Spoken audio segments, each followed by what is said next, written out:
10th Tamil புக்கில் இருக்கிற இலக்கணம் பார்க்க போகிறோம். ஃபஸ்ட்டு பாடத்தில் இருக்கிறது எழுத்து சொல். சரிங்களா? இலக்கணம் 5 வகைப்படும். அது என்னென்னா எழுத்து, சொல், பொருள், யாப்பு, அணி அப்படின்னு சொல்லி 5 இருக்கும். சரிங்களா? எழுத்தில் 2 வகை. முதல் எழுத்து சார்பெழுத்துன்னு இருக்கும். சொல்ல 4 வகை இருக்கும். அது பார்த்திங்கன்னா இலக்கண சொல், இலக்கண வகையில் சொல், இலக்கிய வகை சொல் அப்படின்னு சொல்லி ரெண்டுலுமே 2 இருக்கும். சாரி, ரெண்டுலுமே 4 இருக்கும். சரிங்களா? பொருள் 2 வகை, அகம் புறம் என 2ஆக பிரிப்பாங்க. அகப்பொருள், புறப்பொருள் அப்படின்னு சொல்லிட்டு. யாப்பு 2 வகைன்னு இருக்குது. உறுப்பியல், செய்யுளியல் அப்படின்னு சொல்லி இருக்குது. சரிங்களா? இப்போ ஃபஸ்ட்டு பார்த்திங்கன்னா எழுத்தில் 2 வகை இருக்குது. முதல் எழுத்து சார்பெழுத்து. சரிங்களா? முதல் எழுத்து உங்களுக்கு தெரியும், 30 எழுத்துக்கள் முதல் எழுத்து. சார்பெழுத்து பார்த்திங்கன்னா 10 வகைப்படும். சரிங்களா? உயிர்மை, ஆயுதம், உயிர்மை, ஒற்றத்தை, குச்சியலுகரம், குச்சியலுகரம், ஐகார குறுக்கும், அவ்வார குறுக்கும், மகார குறுக்கும், ஆயுத குறுக்கும் 10 சார்பெழுத்துக்கள்னு சொல்லி கொடுத்துருக்காங்க.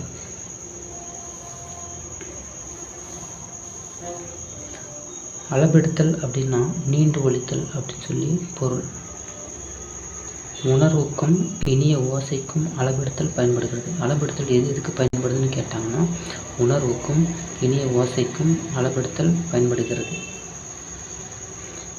எக்ஸாம்பிள் கொடுத்துருக்காங்க. ஃபஸ்ட்டு நம்ம உயிரளபடை பார்ப்போம். அளபடை 2 வகை. உயிரளபடை, ஒற்றளபடை அப்படின்னு சொல்லி 2 வகை இருக்குது. சரிங்களா? அதில் உயிரளபடையில் பார்த்திங்கன்னா 3 வகை இருக்குது.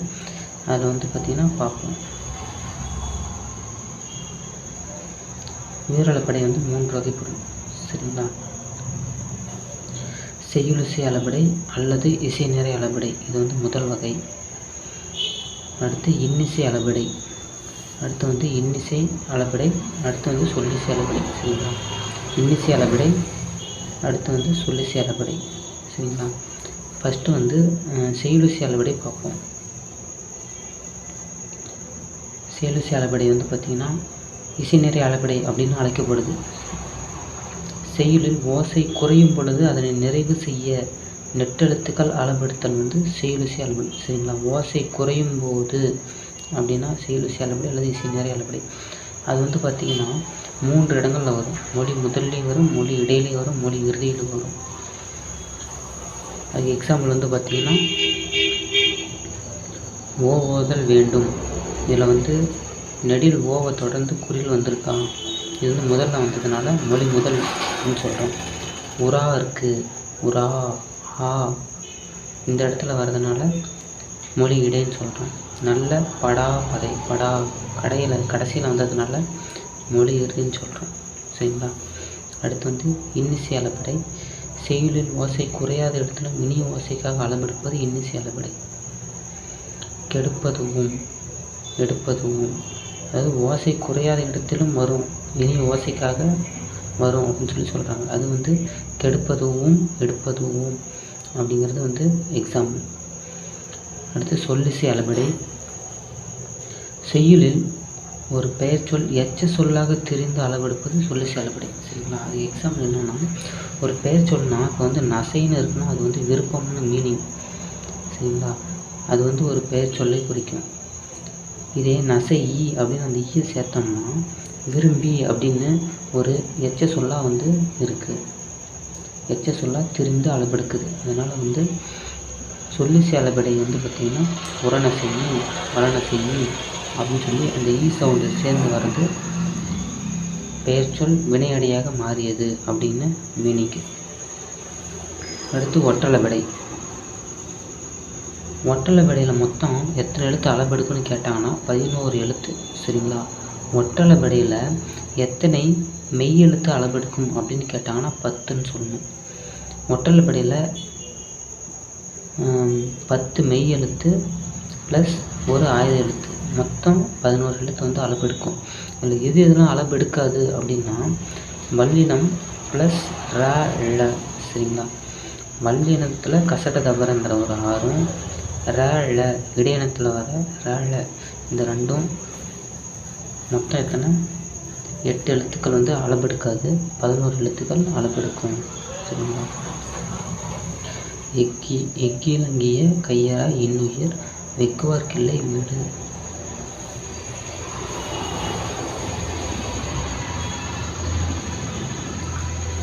அடுத்து சொல். சொல் பார்த்திங்கன்னா 2 திணை 5 பால் 3 இடம் 3லேயும் அமையும், 3ம் ஒரு மாதிரி அமையும். சரிங்களா? ஒரு எழுத்து தனித்தோ பல எழுத்துக்கள் சேர்ந்தோ பொருந்தணும் வகையில் அமைவது சொல்.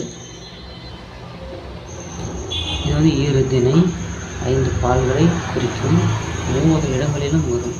சரிங்களா? உலக வழக்கிலும் செய்யுள் வழக்கிலும் வரும். உலக வழக்கிலும் செய்யுள் வழக்கிலும் வரும். வெளிப்படையாகவும் குறிப்பாகவும் விளங்கும். சரிங்களா? அடுத்து 3 வகை மொழி. மொழி 3 வகைன்னு சொல்கிறாங்க. அது என்னென்னு பார்ப்போம். தனிமொழி, தொடர்மொழி, பொதுமொழி. மொழி 3 வகை அமையும். இது நன்னூலில் சொல்லியிருக்காங்க பாருங்கள். ஒரு மொழி ஒரு பொருள் எனவும், தொடர்மொழி பல பொருள் என, பொது இருமையும் ஏற்பன சொல்லியிருக்காங்க. அடுத்து தனிமொழி. ஒரு சொல் தனித்திரண்டு பொருள் தருமாயின் அது தனிமொழி ஏற்படும். கண் படி பகாபதமும் வரும், கண்ணன் படித்தான் பகுபதம் அப்படின்னு வரும். சரிங்களா? தொடர்மொழி அப்படின்னா கண்ணன் வந்தான் மலர் வீட்டுக்கு சென்றாள்.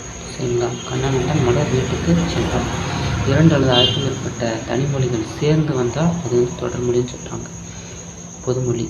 பொதுமொழி பார்த்திங்கன்னா 8 வேங்கை அப்படிங்கிறது. இது பல வகையில் மீனிங் வரும். பிரிச்சோம்னா ஒரு சொல் தனித்தின்று ஒரு பொருளையும் அச்சொல்லி பிரிந்து நின்று வேறு பொருளையும் தந்து தனிமொழிக்கும் தொடர்மொழிக்கும் பொதுவாக அமைவது பொதுமொழி எனப்படும். சரிங்களா? அதுக்கு எக்ஸாம்பிள் பார்த்திங்கன்னா வேங்கை அப்படின்னா அது மரத்தையும் குறிக்கும், புளியையும் குறிக்கும். அதை பிரித்தோம்னா வேம் கூட்டல் கையின்னு பிரியும். அப்போ வேகின்ற கை அப்படின்னு மீனிங்கை குறிக்கும். சரிங்களா? 8 அதே மாதிரி தான். 8ங்கிறது ஒரு எண்ணெய் குறிக்கும். அது எல் கூட்டல் தூன்னு பிரித்தோம்னா எல்லை உன் அப்படின்னு அர்த்தம். தூ அப்படின்னா உன் அப்படின்னு அர்த்தம். அடுத்து தொழிற்பெயர். தொழிற்பெயர் 2 வகைப்படும். சரிங்களா? விகுதி பெற்ற தொழிற்பெயர், விகுதி பெறாத தொழிற்பெயர். ஒரு வினை அல்லது செயலை குறிக்கும் பெயர், அதுதான் தொழிற்பெயர்னு சொல்கிறோம். அது எண், இடம், காலம், பால் ஆகியவற்றை குறிப்பாகவோ வெளிப்படையாக உணர்த்தாமல் வர்றது தான் தொழிற்பெயர். சரிங்களா?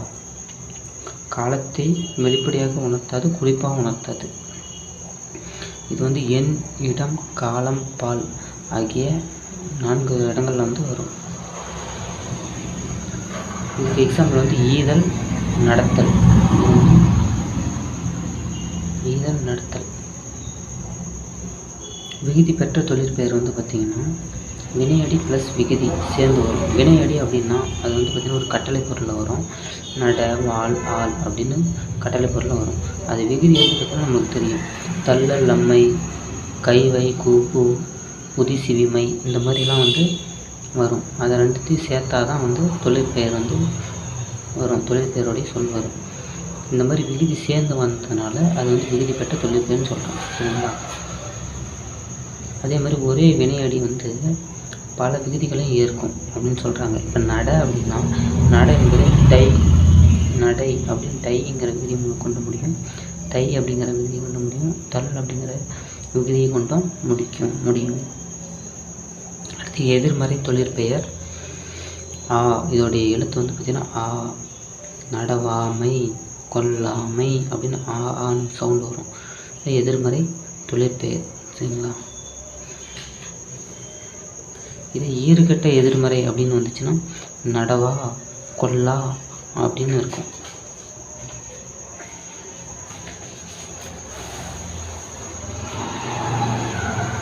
அடுத்து முதல்நிலை தொழிற்பெயர், முதல்நிலை தெரிந்த தொழிற்பெயர்னு இன்னும் ஒரு 2 வகை இருக்குது. சரிங்களா?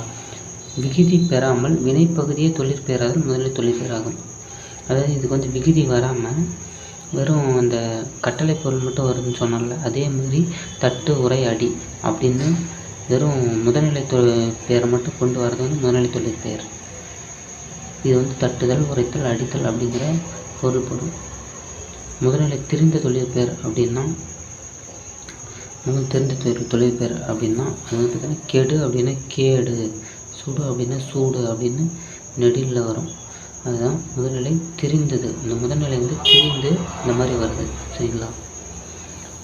அடுத்து வந்து வினையால் அணையும் பெயர். வினையால் அணையும் பெயர் வந்து பார்த்திங்கன்னா 3 இடங்கள்லையும் வரும், முக்காலத்தையும் குறிக்கும். ஒரு வினை முற்று பெயரின் தன்மையை அடைந்து, சரிங்களா? முக்கியமானது, ஒரு வினை முற்று இருக்குல்ல, ஒரு வினை வந்து முடிந்த வினை அதோடைய பெயரின் தன்மையை அடைந்து வேற்றுமை உருவு ஏற்றும் ஏற்காமலும் வேறொரு பயனிலையை கொண்டு முடிவது வினையால் அணையும் பெயர் எனப்படும். ஒரு வினை முற்று பெயரின் தன்மையை அடைந்து வேற்றுமை உருவு ஏற்றும் ஏற்காமலும் வேறொரு பயனிலை கொண்டு முடிவது வினையால் அணையும் பெயர் எனப்படும். அது தன்மை, முன்னிலை, படற்கைக்கு 3 இடங்களிலும் 3 காலங்களிலும் வரும். வந்தவர் அவர்தான், பொறுத்தார் பூமி அல்வார். சரிங்களா? இப்போ தொழிற்பெயருக்கு வினையால் அணையும் பெயருக்கும் இடையே உள்ள வித்தியாசத்தை பார்ப்போம். தொழிற்பெயர்கள் வந்து பார்த்திங்கன்னா வினை வந்து பெயர் தன்மையாகி திரும்ப வினையே வந்து உணர்த்தி நிற்கும். அதான் வந்து தொழிற்பெயர். வினையால் அணையும் பெயர் வந்து தொழிலை செய்யும் கருத்தாவை குறிக்கும். கருத்தானா யாராவது ஒரு மனிதரையோ ஒரு பெயரையோ குறிக்கும், எழுவாயை குறிக்கும். காலம் வந்து இதில் காட்டாது. தொழிற்பெயரில் வந்து காலம் காட்டாது. அது குறிப்பாகவும் காட்டாது, வெளிப்படையாகவும் காட்டாது. வினையால் அணையும் பெயர் வந்து காலம் முக்காலத்தையும் காட்டும். தொழிற்பெயர் வந்து படற்கைக்கே உரியது. அது வந்து 2 பேருமே இல்லாமல் 3ஆவதாக கண்ணில் குறிக்கிறது.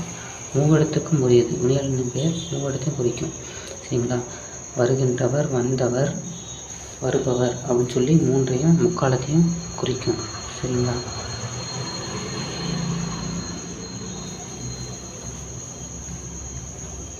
அதே மாதிரி மஞ்சை அப்படின்னா மயில் சொற்பொருள், சுரும்புன்னா வண்டு, வேங்கைனா புலி வரும்.